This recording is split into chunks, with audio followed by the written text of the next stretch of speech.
आज से 10,000 साल पहले बरमूडा देश में हर एक राज्य के बीच लड़ाई होता था। कभी कोई राज्य किसी पे हमला कर देता था तो कभी कोई। हर एक राज्य का एक राजा होता था। पूरे बरमूडा देश का सबसे शक्तिशाली और सबसे ऊंचा राज्य था पीक। पीक राज्य का राजा सबसे अच्छा, दयालु और चालाक था, जिसका नाम था राइस्टार। राइस्टार ने कुछ ही दिन पहले ऑब्जर्वेटरी राज्य पर कब्जा कर लिया था। सबसे ज्यादा दबदबा पीक राज्य का था, क्योंकि उसने ऑब्जर्वेटरी के साथ साथ रिम नाम, बिमा शक्ति, ग्रेवयार्ड और पोचिनोक राज्य पे कब्जा किया था। राइस्टार अपने दिमाग का इस्तेमाल करके किसी को भी अपने कदमों में झुका देता था। लेकिन पीक राज्य के बाद सबसे शक्तिशाली राज्य था क्लॉक टावर। इस राज्य का राजा था सकूरा। इसका नाम जैसा खतरनाक था वैसा ही खतरनाक उसका काम था। उसने भी कई राज्यों पर कब्जा किया हुआ था। पीक और क्लॉक टावर राज्य के बीच सबसे ज्यादा लड़ाई होता था और इस दोनों के लड़ाई का कारण था फैक्ट्री राज्य। फैक्ट्री राज्य सबसे अमीर राज्य था, लेकिन बरमूडा देश में सिर्फ फैक्ट्री ही ऐसा राज्य था जहाँ कोई राजा नहीं और कोई जनता नहीं। बस वहाँ महंगे महंगे मशीन्स थे जिसका उपयोग बहुत होता था। फैक्ट्री पर कब्जा करने के लिए ही सब राज्य एक दूसरे से लड़ते थे, लेकिन पीक राज्य ने सबको धूल चटा दिया था। सिर्फ क्लॉक टावर राज्य पीक से नहीं डरता था। एक दिन राइस्टार ने अपने राज्य के बीच बैठक लगवाया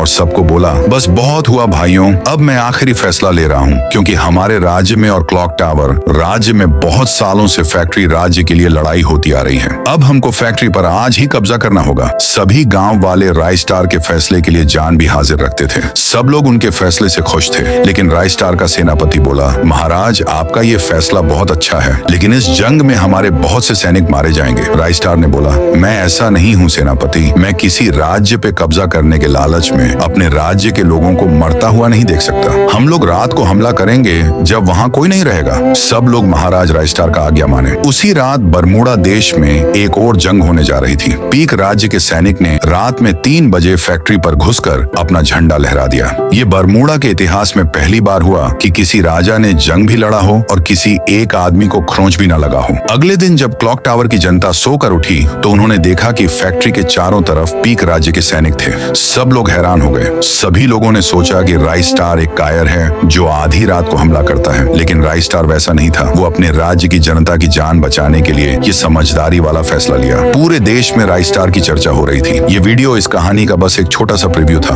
अभी पूरी कहानी बाकी है। ये कहानी इतना अच्छा होने वाला है कि आप लोग बहुत खुश हो जाओगे। इसीलिए अगर इस वीडियो पे 1000 लाइक और 500 कमेंट आ गया तो इसका पूरा मूवी मैं अपलोड कर दूंगा।